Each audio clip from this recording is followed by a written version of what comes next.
This is the Vancouver2010.com podcast, your window into the Vancouver 2010 Olympic and Paralympic Winter Games. We're here at the Pacific Coliseum, the venue of figure skating for the 2010 Winter Games, and the Canadian team is telling us how they make this tough sport look so beautiful and so graceful.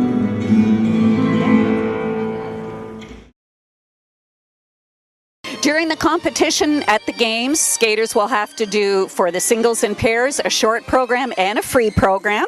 The dancers will also have to do a third portion of a competition. It's the very first one. That's their compulsory dance.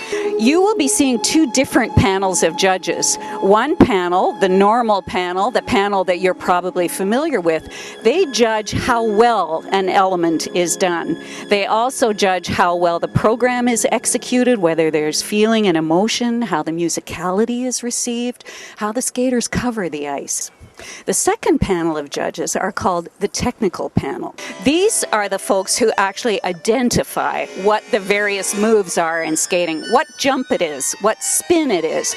Not only that, they will determine what level of difficulty is, much like in diving. But depending on the level of difficulty for things like spins and footwork, lifts, death spirals, footwork for dancers. Once that technical panel determines what it is the skaters have done, then it's the traditional judging panel who has to determine how well it was done.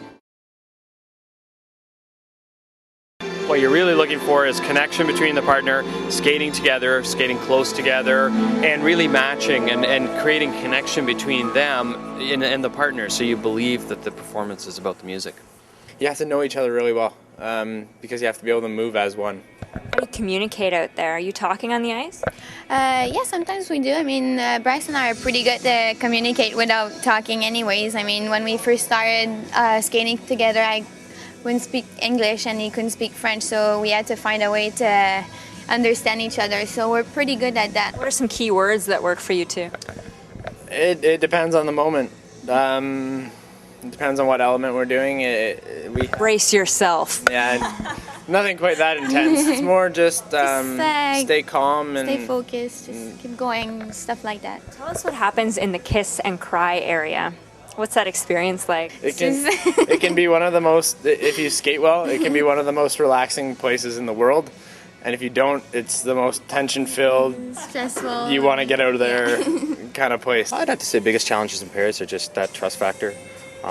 Knowing that in singles, when you have a bad day, you have a bad day, and that's just the way it goes. You can fight through that, but when you're in pairs and you have a bad day, the both of you sort of have to learn each other's strengths and weaknesses to work off of that and try and help each other along.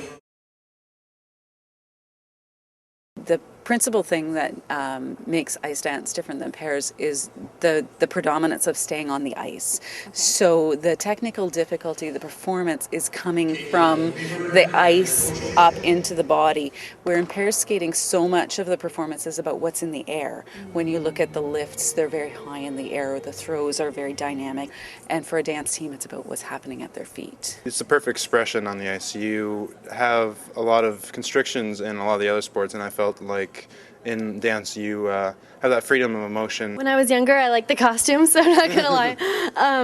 But I think the thing that attracts me to ice dance the most is the ability to become a different character every time you step on the ice. I don't think I consciously made the decision to ice dance. I was 7 when I started skating with Scott, so it all just sort of happened and I don't even really remember.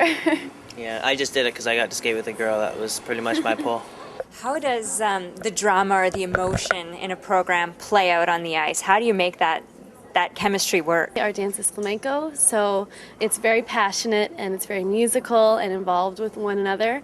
So that's what we try and achieve when we're on the ice, is bringing in the true nature of that dance. It's not just putting steps to a beat. You have to make sure that you create the story and the emotion that brings in the audience and brings in the judges. Do you draw inspiration from any other cultures or from music that you happen to hear on your iPod? For sure, we definitely have influence. I don't think it comes from my iPod, but there is some influence. It would be country if it did. Oh, really? Off the ice, how do you work on stamina? Are you doing cardio? Are you in the weight room? What kind of things are you doing? For figure skaters, the best cardio is actually on the ice in everyday training, but you also have to do some off-ice training and do some cardio and some weightlifting and some ballet and some modern dance and a whole bunch of stuff. So it all ties together. Challenge is the complete package, doing both the big tricks and the performance and the skating skills, just doing it all, and under pressure. We fall a lot, and so we don't see that. People don't see that, and they all seem to think that it is easy, but it's easy because we worked so much before, so that's why. What are you doing to push the bar or make a jump higher? I think jump-wise it's quite limited. I think quad is the most you can do. So I mean, I'm doing that right now. I'm working on the quad toe. I think also it's everything else is the spins. The spins have to be faster. Choreography-wise, you have to have difficulty throughout the whole program. So at 4 minutes, you should still have a quite strong program choreography. So it's the stamina. Stamina, oh yeah, definitely. Stamina is a big role in figure skating, and usually when you watch skating, usually the skaters die by 4 minutes, and so I think it's whoever can finish the program and not bend over and like start sucking air. I remember that not a lot of kids get to do this. I mean, travel the world and compete in front of so many people, and I love what I do, and I think it's like a gift what I have, so that keeps me motivated and thinking about what I want to achieve. That's going to the Olympics and representing Canada at the Olympic Games. And I have all my personal goals that I want to achieve, so that's what keeps me going.